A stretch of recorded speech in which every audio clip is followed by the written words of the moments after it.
ಒಂದೇ ಪ್ರೊಪ್ರೈಟರ್, ಒಂದೇ place of business, ಒಂದೇ ಶಾಪ್, ಆದರೆ 2 GST number. If tax officer visit ಕೊಟ್ಟರೆ what next? Hi, I am Vishwa. Welcome to GST series part 2. ಒಬ್ಬ ವ್ಯಕ್ತಿ ಒಂದೇ ಶಾಪ್ ಮೇಲೆ 2 GST ನಂಬರ್ನ ತೊಗೊಂಡಿರ್ತಾನೆ. ಸೊ ಒಂದರಲ್ಲಿ ಕೇವಲ B2B ಸಪ್ಲೈನ ಮಾಡ್ತಿರ್ತಾನೆ, ಇನ್ನೊಂದರಲ್ಲಿ ಕೇವಲ B2C ಸಪ್ಲೈನ ಮಾಡ್ತಿರ್ತಾನೆ. ಸೊ ಅವಾಗ ಏನಾಗುತ್ತೆ, GST ನಂಬರ್ 1 ಅಂದರೆ ಫರ್ಮ್ 1 B2B ಸಪ್ಲೈ ಮಾಡ್ತಿರ್ತಾನೆ, ಅದರಲ್ಲಿ 15 ಕೋಟಿ ಟರ್ನ್ ಓವರ್ ಮಾಡಿರ್ತಾನೆ. ಇನ್ B2C ಅಲ್ಲಿ 5 ಕೋಟಿ ಟರ್ನ್ ಓವರ್ನ ಮಾಡಿರ್ತಾನೆ. ಆ ವ್ಯಕ್ತಿಯ ಪ್ರಕಾರ ಅವನ ಟರ್ನ್ ಓವರ್ 20 ಕೋಟಿ. ಹಾಗೆ ಅವನು ಮೇಂಟೈನ್ ಮಾಡಿರುವ ಬುಕ್ಸ್ ಕೂಡ 20 ಕೋಟಿದಾಗಿರುತ್ತೆ. ಸೊ ಅವಾಗ GST ಆಫೀಸರ್ ಅವನ ಶಾಪಿಗೆ ವಿಸಿಟ್ ಮಾಡಿದಾಗ ಅವನ ಬುಕ್ಸ್ ಅಲ್ಲಿ 20 ಕೋಟಿ ಟರ್ನ್ ಓವರ್ ಇರುತ್ತೆ, ಬಟ್ ಅವನು ತೋರಿಸಿದ್ದು 15 ಕೋಟಿ. ಆವಾಗ ಅವರು ಕನ್ಸಿಡರ್ ಮಾಡೋದು ಒಂದೇ GST ನಂಬರನ್ನ.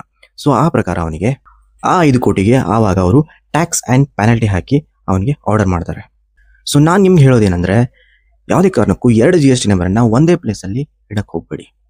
ಸೊ ಈ ವಿಡಿಯೋ ನಿಮಗೆ ಇನ್ಫಾರ್ಮೇಟಿವ್ ಆ್ಯಂಡ್ ಯೂಸ್ಫುಲ್ ಅನಿಸಿದರೆ ಫಾಲೋ ಮಾಡ್ಕೊಳ್ಳಿ, ಹಾಗೂ ನಿಮ್ಮ ಫ್ರೆಂಡ್ಸ್ ಕೂಡ ಶೇರ್ ಮಾಡಿ. Thank you.